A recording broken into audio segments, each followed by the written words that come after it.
આપણે જાણીએ છીએ કે સૂર્યમંડળમાં આપણી પૃથ્વીનું અનેરું સ્થાન છે. પૃથ્વી જ એક એવો ગ્રહ છે જ્યાં જીવસૃષ્ટિ અસ્તિત્વ ધરાવે છે. આપણે જાણીએ છીએ કે પૃથ્વી પર 3 ભાગ તો મહાસાગરોનું પાણી જ છે. બાકીના એક ભાગમાં છે 7 ખંડ. આ 7 ખંડ એટલે એશિયા, યુરોપ, ઉત્તર અમેરિકા, દક્ષિણ અમેરિકા, આફ્રિકા, ઓસ્ટ્રેલિયા અને એન્ટાર્કટિકા. આપણો દેશ ભારત એશિયા ખંડમાં આવેલો છે.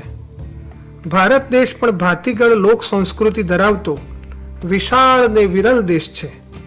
આપણા દેશમાં 29 રાજ્યો અને 7 કેન્દ્ર શાસિત પ્રદેશો છે. યોગ્ય રીતે અને સુચારુ શાસન થઈ શકે એ માટે આપણો દેશ વિવિધ રાજ્યોમાં વહેંચાયેલો છે. આ છે આપણું ગુજરાત રાજ્ય. ગુજરાત રાજ્યનું પાટનગર ગાંધીનગર છે. દોસ્તો, આપણે ગાંધીનગર જિલ્લાનો શૈક્ષણિક પ્રવાસ કરી રહ્યા છીએ. આપણે અત્યાર સુધીમાં ગાંધીનગર જિલ્લાના 4 તાલુકા માણસા, કલોલ, દહેગામ અને ગાંધીનગરનો શૈક્ષણિક પ્રવાસ કર્યો. તમને મજા આવી ને? તો આજે આપણે ગાંધીનગર શહેરનો પણ શૈક્ષણિક પ્રવાસ કરીએ. તો થઈ જાઓ તૈયાર. તમે સૌ જાણો છો એમ ગાંધીનગર ગુજરાત રાજ્યનું પાટનગર છે. રાષ્ટ્રપિતા મહાત્મા ગાંધીની સ્મૃતિ આ શહેરના નામમાં સચવાઈ છે. એક જમાનામાં આપણું ગુજરાત રાજ્ય મુંબઈ રાજ્યનો એક હિસ્સો હતું, પરંતુ 1 મે 1960ના રોજ ગુજરાત રાજ્યને એક સ્વતંત્ર રાજ્ય તરીકેનો દરજ્જો પ્રાપ્ત થયો. અને હા, શરૂઆતમાં રાજ્યનું પાટનગર અમદાવાદ શહેર હતું.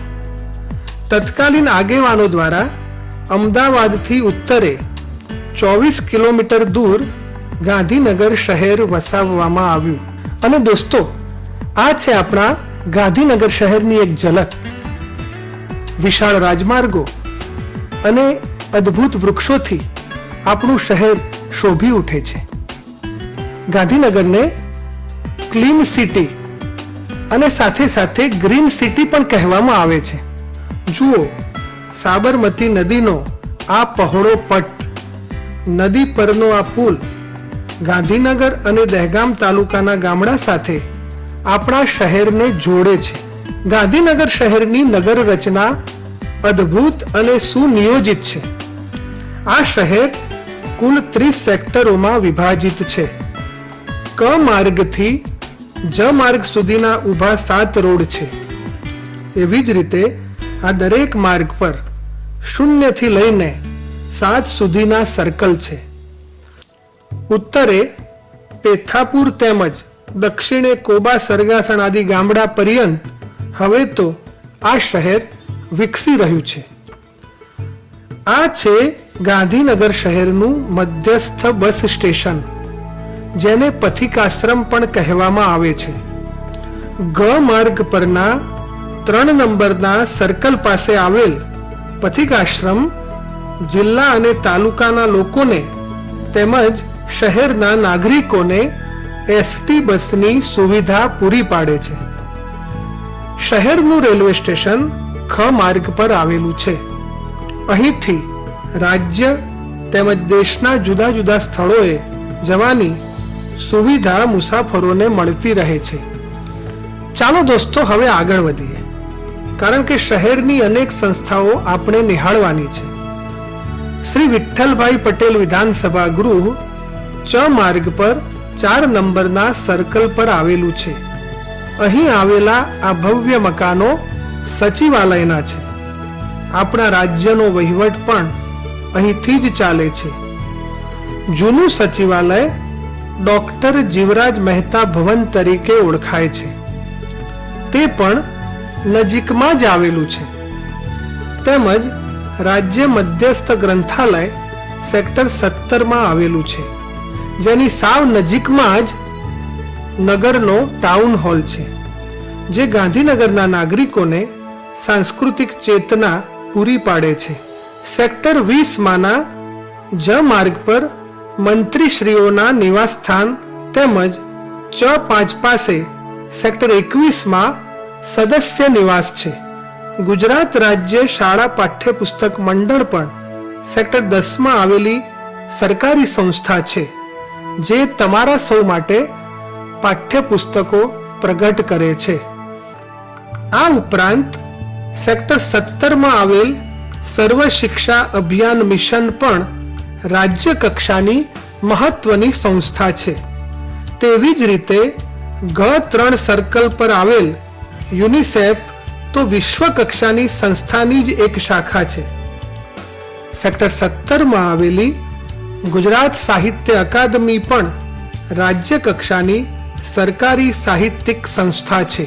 સેક્ટર 12માં આવેલી સંસ્થા GCERT નું પૂરું નામ ગુજરાત શૈક્ષણિક સંશોધન અને તાલીમ પરિષદ છે. આ સંસ્થા પ્રાથમિક શિક્ષણને લગતા વિવિધ સંશોધનો અને તાલીમ માટે કાર્યરત છે. પ્રાથમિક શિક્ષણની સિદ્ધિઓનું સતત મૂલ્યાંકન પણ આ સંસ્થા જ કરે છે. આ જ પરિસરમાં જિલ્લા શિક્ષણ અને તાલીમ ભવન ગાંધીનગર એટલે કે ડાયટ તેમજ માધ્યમિક શિક્ષક તાલીમ સંસ્થા STTI પણ આવેલી છે. દોસ્તો, હવે આપણે ગાંધીનગર શહેરના મહત્વના જોવાલાયક સ્થળોની મુલાકાતે જઈએ. આપણું આ શહેર દેશ વિદેશના સહેલાણીઓ માટે આકર્ષણનું કેન્દ્ર રહ્યું છે. સૌ પ્રથમ આપણે શહેરના ધાર્મિક સ્થાનોની મુલાકાત જઈએ. ગાંધીનગર શહેરમાં વિવિધ ધર્મ, કોમ અને જાતિના લોકો હળી મળીને રહે છે. અહીં વિવિધ ધર્મના સ્થાનકો આવેલા છે. શહેરના સેક્ટર 20માં આવેલું સ્વામિનારાયણ સંપ્રદાયનું અક્ષરધામ મંદિર ગુજરાતમાં જ નહીં, સમગ્ર દેશ અને વિશ્વમાં જાણીતું યાત્રાધામ છે. આ મંદિરના સંકુલમાં મોટું પ્રદર્શન યાત્રીઓના આકર્ષણનું કેન્દ્ર છે. એવી જ રીતે સેક્ટર 22માં આવેલું પંચદેવ મંદિર પણ શહેરનું અત્યંત મહત્વનું ધાર્મિક સ્થાન છે. આ ભવ્ય મંદિરે જન્માષ્ટમી અને મહાશિવરાત્રિના તહેવારોમાં મેળો ભરાય છે. આ ઉપરાંત સાબરમતી નદીને કાંઠે પ્રાકૃતિક વાતાવરણમાં આવેલું ધોળેશ્વર મહાદેવનું મંદિર પણ જાણીતું યાત્રાધામ છે. અહીં નજીકમાં જ આવેલું સ્વામિનારાયણ ધામ પણ સાચા અર્થમાં દર્શનીય સ્થળ છે. દોસ્તો, આપણું આ ગાંધીનગર શહેર શિક્ષણનું પણ મહત્વનું ધામ છે. હો કે પૂર્વ પ્રાથમિક કક્ષાથી લઈને ઉચ્ચ શિક્ષણ સુધીની વિવિધ સંસ્થાઓ અહીં કાર્યરત છે. અત્યારે તમે સૌ પ્રાથમિક શાળામાં ભણો છો ને? તમારે પણ ભવિષ્યમાં તમારી કારકિર્દીના નિર્માણ માટે ઉચ્ચ શિક્ષણની સંસ્થાઓમાં ભણવાનું થવાનું ને? તો ચાલો શહેરની કેટલીક શિક્ષણની સંસ્થાઓને પણ જાણી લઈએ. ગાંધીનગર શહેરમાં સરકાર શ્રી દ્વારા સંચાલિત સરકારી પ્રાથમિક અને માધ્યમિક શાળાઓ વિવિધ સેક્ટરોમાં છે, જે શહેરના વિદ્યાર્થીઓને મફત શિક્ષણની સુવિધા પૂરી પાડે છે. આ ઉપરાંત સરકાર શ્રી દ્વારા માન્ય પરંતુ ટ્રસ્ટ દ્વારા સંચાલિત સંસ્થાઓ પણ શહેરમાં છે, જેમાં કડી સર્વ વિદ્યાલય, સ્વામિનારાયણ ગુરુકુળ, માઉન્ટ કાર્મેલ જેવી શાળાઓ નોંધપાત્ર છે. હવે કેટલીક ઉચ્ચ શિક્ષણની સંસ્થાઓનો પણ પરિચય કેળવી લઈએ. સેક્ટર 15માં આવેલી સરકારી આર્ટ્સ, કોમર્સ અને સાયન્સ કોલેજ, આ ઉપરાંત શહેરમાં ITI, LDRP કોલેજ, સેક્ટર 30માં આવેલ કેન્દ્રીય વિદ્યાલય, શ્રી દીનદયાલ પેટ્રોલિયમ યુનિવર્સિટી પણ મહત્વની શૈક્ષણિક સંસ્થાઓ છે. ગુજરાત નેશનલ લો યુનિવર્સિટી પણ ગાંધીનગર ખાતે આવેલી છે. સેક્ટર 16માં આવેલી સિદ્ધાર્થ લો કોલેજ કાયદાના શિક્ષણની જાણીતી સંસ્થા છે. વળી ગાંધીનગરના ભાટ ગામ પાસે ભૌતિક શાસ્ત્ર વિષયક સંશોધનો કરતી સંસ્થા પ્લાઝમા રિસર્ચ સેન્ટર પણ શહેરની મહત્વની શૈક્ષણિક સંસ્થા છે. National institute of fashion and ટેકનોલોજીને ટૂંકમાં NIFT એટલે કે નિફ્ટ તરીકે ઓળખવામાં આવે છે. આ સંસ્થા આધુનિક ફેશન અને ડિઝાઇન માટેની રાષ્ટ્રીય કક્ષાની સંસ્થા છે. પાટનગર ગાંધીનગર વિવિધ ઉચ્ચ શિક્ષણની સંસ્થાઓ માટે ખૂબ જ જાણીતું. એ પૈકીની એક અગત્યની સંસ્થા એટલે શ્રી ધીરુભાઈ અંબાણી ઇન્સ્ટિટ્યૂટ. આ સંસ્થા ઉપરાંત નેશનલ ઇન્સ્ટિટ્યૂટ ઓફ ડિઝાઇન એટલે કે NID પણ શહેરની નોંધપાત્ર સંસ્થા છે. એવી જ રીતે શહેરમાં ફોરેન્સિક યુનિવર્સિટી પણ વિદ્યમાન છે. વિવિધ અપરાધોમાંનું તથ્ય વૈજ્ઞાનિક રીતે બહાર લાવવા પ્રયાસ કરતી આ સંસ્થા દેશભરમાં જાણીતી છે. દોસ્તો, ગીર ફાઉન્ડેશન દ્વારા સંચાલિત આ ઇન્દ્રોડા પાર્ક પણ ગાંધીનગર શહેરનું સૌથી મોટું આકર્ષણ છે. સાબરમતી નદીને કાંઠે વિકસાવવામાં આવેલ આ પ્રકૃતિ ઉદ્યાનમાં અસંખ્ય પક્ષીઓ પ્રાણીઓનું પોતીકું નિવાસ સ્થાન છે. અહીં વિવિધ વૃક્ષો, ઝાડી ઝાંખરા, છોડવા, ઔષધીય વૃક્ષો પણ છે. પશુ પક્ષીઓની વિનાશને આરે ઉભેલી અલભ્ય જાતિઓનું અહીં સંવર્ધન અને સંરક્ષણ થાય છે. અહીંની સૃષ્ટિનો પણ આપણે પરિચય કેળવવો જ રહ્યો.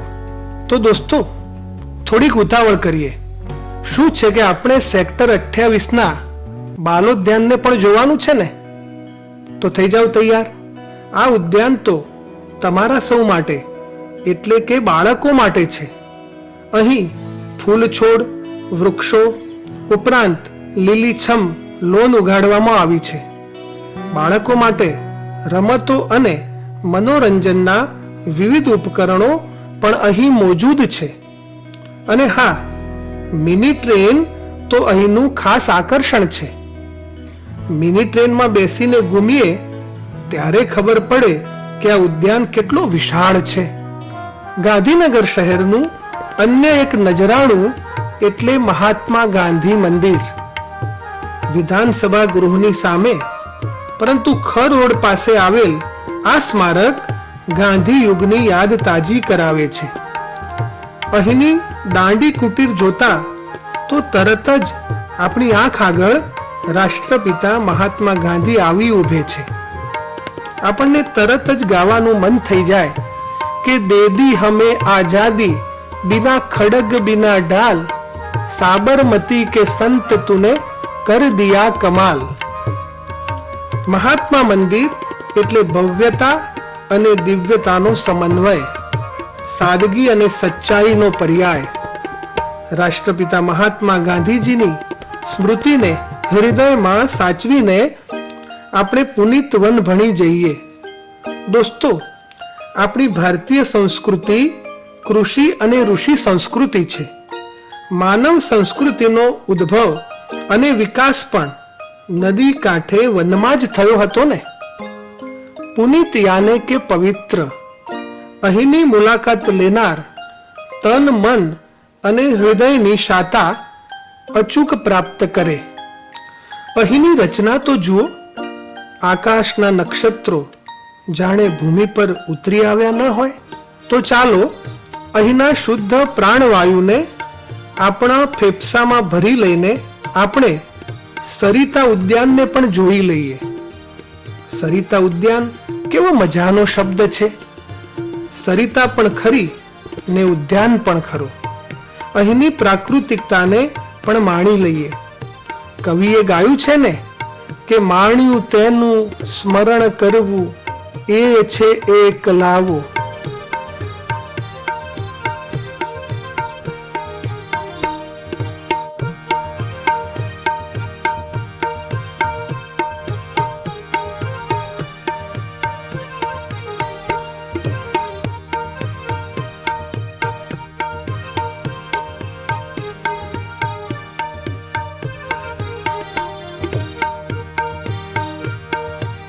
સેક્ટર 30 આવેલું વન ચેતના કેન્દ્ર પણ નોંધપાત્ર સ્થળ છે.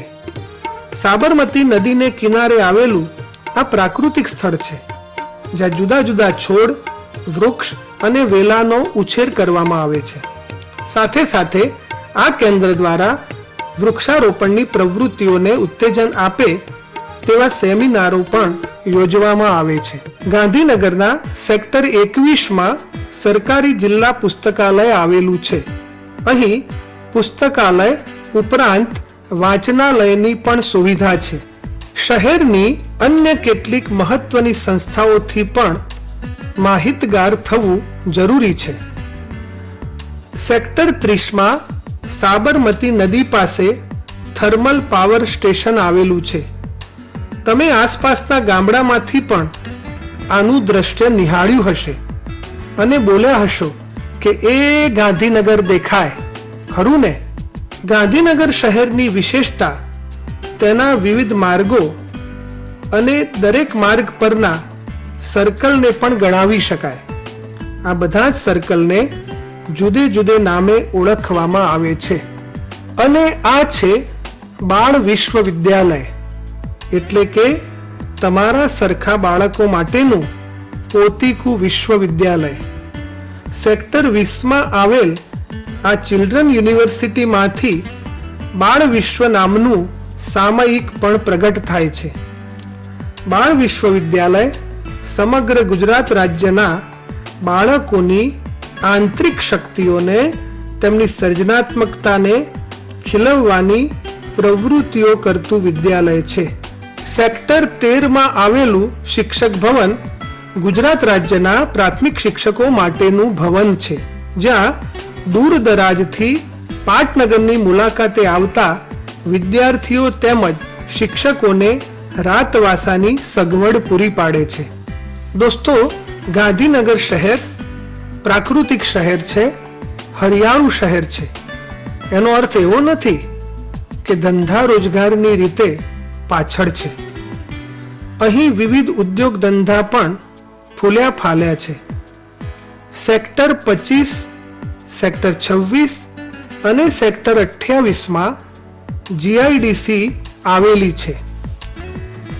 ગાંધીનગરની જીઆઈડીસી નોન સ્મોક ઇન્ડસ્ટ્રી એટલે કે ધુમાડા રહિત ઉદ્યોગ છે. પર્યાવરણનું ધ્યાન રાખીને અહીંના ઉદ્યોગો ચાલે છે, જે તેની આગવી વિશેષતા છે. ગાંધીનગર જિલ્લાનો મુખ્ય વ્યવસાય ખેતીનો છે, જેના પૂરક વ્યવસાય તરીકે પશુપાલનનો વ્યવસાય વિકસ્યો છે. શહેરનો મહત્વાકાંક્ષી પ્રોજેક્ટ એટલે ગિફ્ટ સિટી. અહીં શહેરને અઢેલીને આવેલા લવારપુર ગામ પાસે ગુજરાત ઇન્ટરનેશનલ ફાઇનાન્સ ટેકમાં આવનારા દિવસોમાં આંતરરાષ્ટ્રીય કક્ષાનું ઉદ્યોગ સંકુલ વિકસનાર છે. એવી જ રીતે સોલાર સિટીનો પ્રોજેક્ટ પણ શહેરનો મહત્વનો પ્રકલ્પ છે, જેમાં શહેરના જાહેર બાંધકામોને સૌર ઉર્જાથી કાર્યરત કરવાની સરકારશ્રીની નેમ છે. દોસ્તો, G0 અને C0ની સામે ઇન્ફોસિટી છે. ઇન્ફોર્મેશન ટેકનોલોજીનું મુખ્ય મથક એટલે ઇન્ફોસિટી. જેટ વિમાનની ઝડપે આગળ વધી રહેલા આ ક્ષેત્રમાં આઈટી અને બીપીઓના વ્યવસાય માટે આંતરરાષ્ટ્રીય કક્ષાની સુવિધાઓ ઉપલબ્ધ છે. સેક્ટર 23 કડી સર્વ વિદ્યાલયની સામે સરકારી આયુર્વેદિક દવાખાનું આવેલું છે, જ્યાં ભારતીય આયુર્વેદ પદ્ધતિથી સારવાર કરવામાં આવે છે. દોસ્તો, C0 સર્કલની પાસે આવેલ આ બાયસેગ સ્ટુડિયો છે.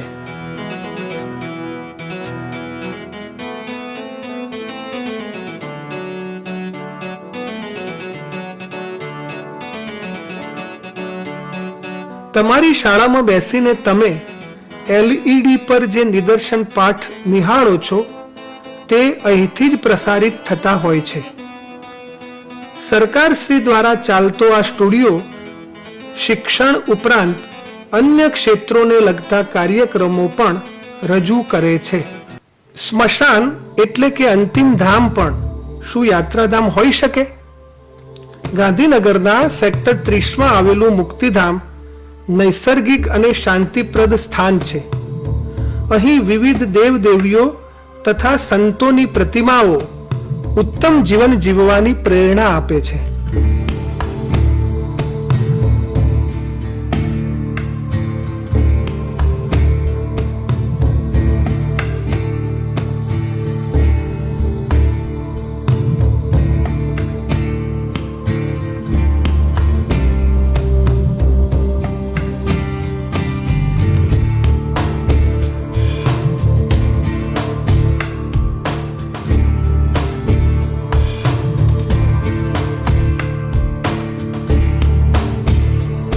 વળી અહીં સુંદર ઉદ્યાન પણ છે. સાબરમતી નદીને તીરે આવેલ આ અંતિમ ધામમાં ટોકન ફી લઈને વીજળી દ્વારા મૃતકના અંતિમ સંસ્કાર કરવામાં આવે છે. આ સ્મશાન ગૃહના કર્મચારી દ્વારા વિશેષ માહિતી પણ મેળવીએ. મારું નામ વિજયભાઈ ચૌધરી. હાલ હું મુક્તિધામ કાર્યાલયમાં મેનેજરની સેવા આપું છું. જુનિયર સિટીઝન કાઉન્સિલે મુક્તિધામનું સંચાલન 19/9/2009 સંચાલન લીધું. હાલ લાકડામાં અંતિમ વિધિના દર આપણે ₹1 ટોકનથી ચાલે છે. સીએનજી ગેસ ભઠ્ઠીના 101 રૂપિયા છે અને બાળકોની દફન વિધિ હોય નાના બાળકોની તો ₹51 છે. જુનિયર સિટીઝન કાઉન્સિલ એમ્બ્યુલન્સ, સબવાહિની, અંતિમ ક્રિયાનો સામાન એ બધી સેવા જ આપે છે. એનો કોઈ ચાર્જ લેતા નથી. આરોગ્ય સુરક્ષાના સાધનો પણ રાખીએ છીએ આપણે. પહેલાં જે જૂનું હતું ત્યાં લોકોને પહેલાં આવવું પડતું, 2 કલાક પહેલાં જાતે લાકડા ગોઠવીને જાતે બધું કરવું પડતું અને લાકડાના વજન પ્રમાણે પૈસા લેવાતા હતા. હાલ આપણે વજન કરતા નથી, એમને એમ પૈસા ટોકન રૂપિયાથી જ ચાલે છે. જે લોકો ડોનેશન આપે એના આધારે ચાલે છે. દોસ્તો, આપણે ગાંધીનગર શહેરનો શૈક્ષણિક પ્રવાસ કર્યો. કેવું અદ્ભુત છે આપણું આ ગાંધીનગર શહેર.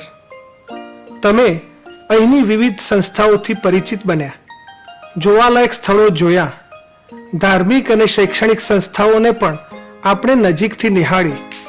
આશા છે કે આ બધી સામગ્રી, આ બધી માહિતી અને આ બધું જ જ્ઞાન તમને અંગત રીતે ખૂબ જ ઉપયોગી થઈ પડશે. તો આવજો.